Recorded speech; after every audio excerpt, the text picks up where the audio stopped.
Welcome to the Tech Talks Daily Podcast, where you can learn and be inspired by real-world examples of how technology is transforming businesses and reshaping industries in a language everyone can understand. Here is your host, Neil C. Hughes. Welcome back to the Tech Talks Daily Podcast. And for those of you that followed CES in Vegas earlier this year, you might remember the presentation by the Samsung Consumer Electronics president, who declared that in 2020, the age of experience was going to be the decade of human-centric innovation, and predicted that it's going to be about customization and personalization through intelligent cutting-edge technology. For instance, 3D configurators make online buyer experiences fully user-focused now, and it gives customers complete control.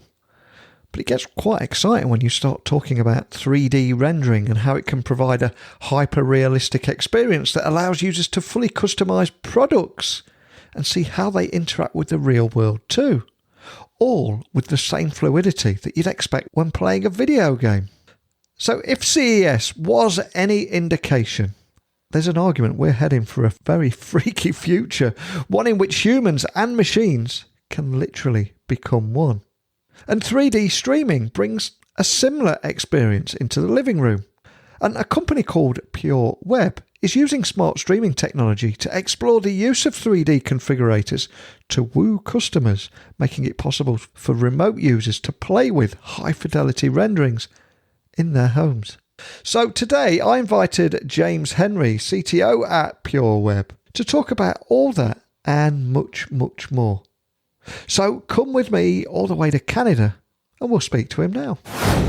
So a massive warm welcome to the show. Can you tell the listeners a little about who you are and what you do? Hello, Neil. Thanks for talking to me. I'm James Henry, CTO at PureWeb. One comment for your listeners about me, there's lots of ways to be CTO. And in my case, what I really focus on is building cultures and structures for software development teams to be successful. And my team here at PureWeb specializes in scaling 3D streaming applications and integrating them into enterprise workflows. Excellent. I'm excited to get you on today, especially to talk about PureWeb and the great work you're doing there. But before we talk about that, can I just ask that you set the scene on what we can expect on the road ahead in this decade of human-centric innovation built on customization and personalization, all through intelligent cutting-edge technology? Because it's this grand vision that's being painted, but can you set the scene there? Yeah, I think I can. And to help us see the way forward, just let me look backwards for a few moments.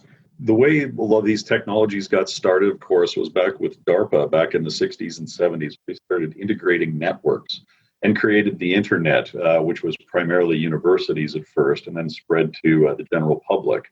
And the first killer app for that new technological infrastructure was email. So just simple text flying back and forth. What came next after that in the 90s was hypertext markup languages, so HTML and the World Wide Web, and we began to bring in audio and video. So what's happening next as we go forward, I think we're going to see a convergence of a bunch of technologies that have been developing in parallel with that. And we're also going to move into having ever more 3D content, which will bring us virtual representations of real-world objects. They will have information about their physical complementary components. And then you're going to have AIs taking data from Internet of Things feeds about those objects. You're going to have blockchains for us to manage digital assets.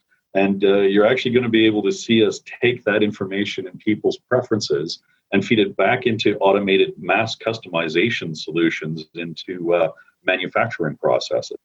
So as much as has happened already, I think what's coming next is far more dramatic and also more empowering for individuals. Wow, incredibly cool. And for people that are hearing about PureWeb for the very first time, can you just expand on how you guys are actually using interactive cloud streaming for real-time 3D experiences and collaborative visualization? Because that's incredibly cool, isn't it, what you're doing? It must be great to jump out of bed in the morning and be engulfed in that world. Oh, it's lots of fun. And really at a high level, what we're doing is taking the 3D content that's been created by others. So they could be CAD programs, seismic programs. A lot of what's going on these days, though, is actually the gaming engines, particularly where they've imported CAD information into the gaming engine. And then we're taking that and scaling it for delivery to a wider audience. Now, the biggest trick that we've got here, which a lot of people struggle to follow, is the difference in this synchronous and asynchronous type environment. So if you're working on a web page, really all you're doing is loading a bit of content and the server sends it to you. And you look at it and maybe you navigate away from that page or you update some information. But in between, you don't have a connection to the server. We can't do that with an interactive solution. When you start moving things around on the screen, we have to keep that in sync. And when you're collaborating with other people, we have to keep their devices in sync with what you're doing. So we have multiple clients, central server coordination, and just a rather complicated flow there to maintain. And then as we do that, we have to worry about latency and bandwidth problems on the various clients and servers. And to top it all off, we try to do that in browsers with no application downloads to the local device, because we want to make this easy for IT departments to implement and use. And for any business leader listening, they'll be thinking, that's incredibly cool, but what problem does that help me solve? So can you expand on how 3D rendering provides this hyper-realistic experiences that ultimately allows a user to fully customize a product and see how it interacts with their real world, all with the same fluidity as you would expect when playing a modern video game? But can you just get that message across to any business leader listening out there and how they could get value from it? Yeah, there's a few different use cases, again, primarily coming out of the gaming engines these days. One is, like at a simplest level to picture, are the configurators, which we're talking about in your example with cars and so on. These can be buildings, people's homes, cars, heavy machinery, planes, yachts, whatever it is you want to work with. And what's different between our solution and the existing solutions out there right now, you'd probably be interacting with something that uses WebGL, which gives you a simple surface rendering of a vehicle or whatever it is you're working with. And you can kind of spin it around, you can change some colors. We've successfully imported full CAD models in game engines of cars right down to the last nut and bolt. And you can do fly-throughs, go through the tailpipe and watch the engines run. You can change your paints. You can go inside and see all the details of the interior. And you can adapt those things then to customize the ultimate solution you're going to look at. From there, you get into other types of use cases like learning management systems. So in those, you're actually trying to gamify sort of dry and not particularly interesting manuals and so on, and turn it into an active simulation where you're trying to problem solve under difficult circumstances for emergency response. And the nice thing about those use cases is that you can actually practice right to failure on machines and things you're working with. These solutions usually bring a bit more complexity. You have to integrate them with learning management systems. You need to know who the user is so you can certify their scores and these sorts of things.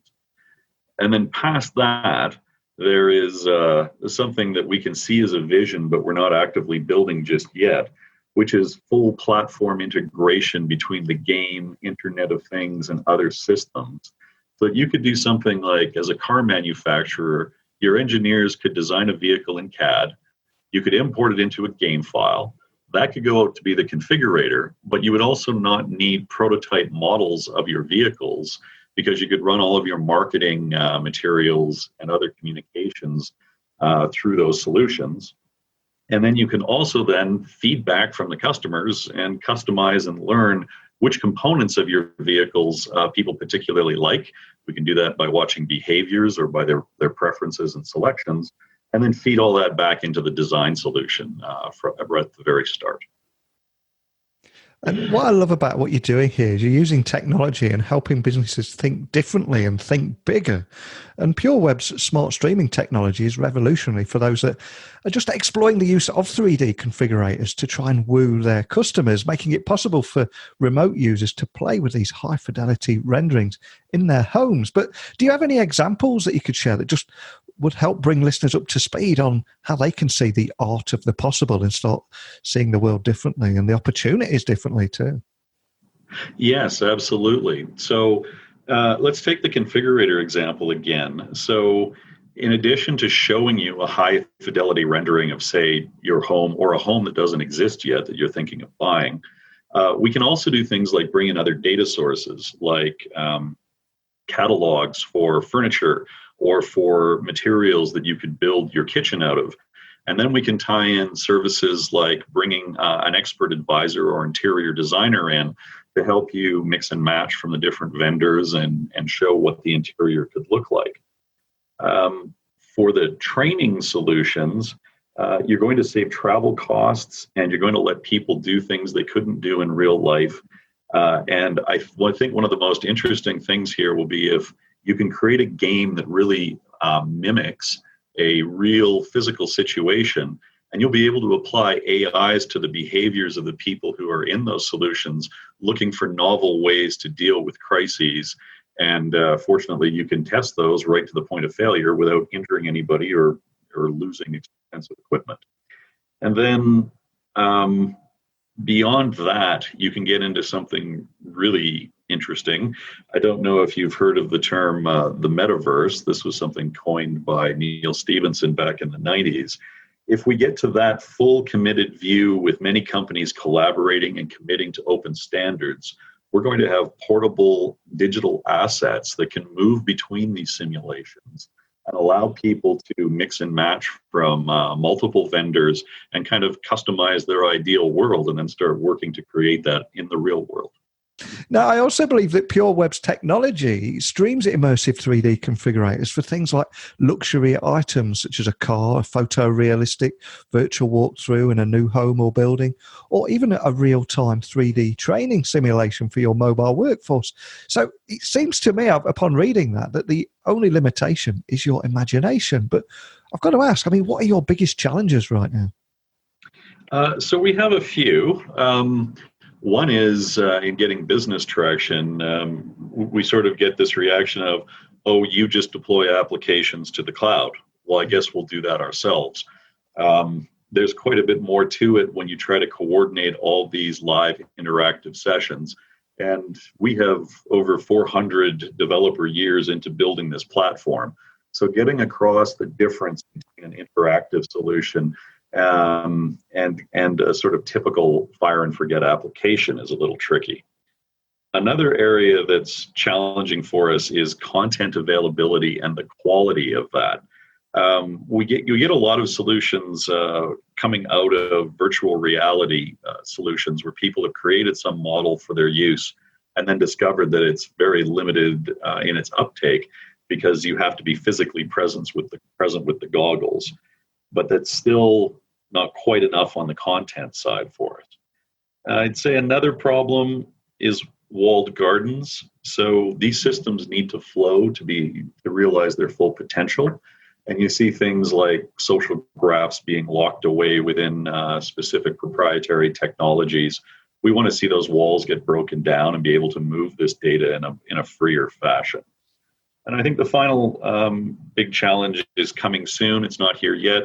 Is enough GPUs. Once we start scaling some of these solutions, I think we could start running out of them in a lot of important geographies. And I'm also curious, what are the most common questions you get asked at PureWeb? And are there any myths or misconceptions that you want to finally lay to rest today? You did mention one a few moments ago about it just being a cloud solution, which is obviously something that must frustrate you. But is there anything else? One of the big problems is, again, our target market are enterprises. And when you talk to them about using a game engine, they immediately assume that's something not terribly serious or not particularly powerful. And there's a lack of understanding about just how robust and powerful the physics engines are behind some of these. So I tend to use the word simulation a lot rather than game engine, because that causes fewer problems for people in their efforts to understand what we're doing. And I would say there's probably a bit of a problem in the cultures of the companies that do provide this content and simulations for enterprises. A creative environment like a game development company usually doesn't have the same mindset we have around security and data management and deployability and these sorts of issues.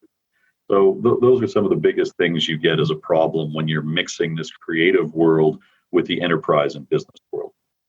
You have set and led strategies for startups, turnarounds and pivots in a variety of industries. So a question I feel I've got to ask you, especially for those startup founders listening at various stages of their journey, what have been your biggest lessons that you've learned along the way that you think would be valuable to those that have got their own startup that are listening to this podcast today?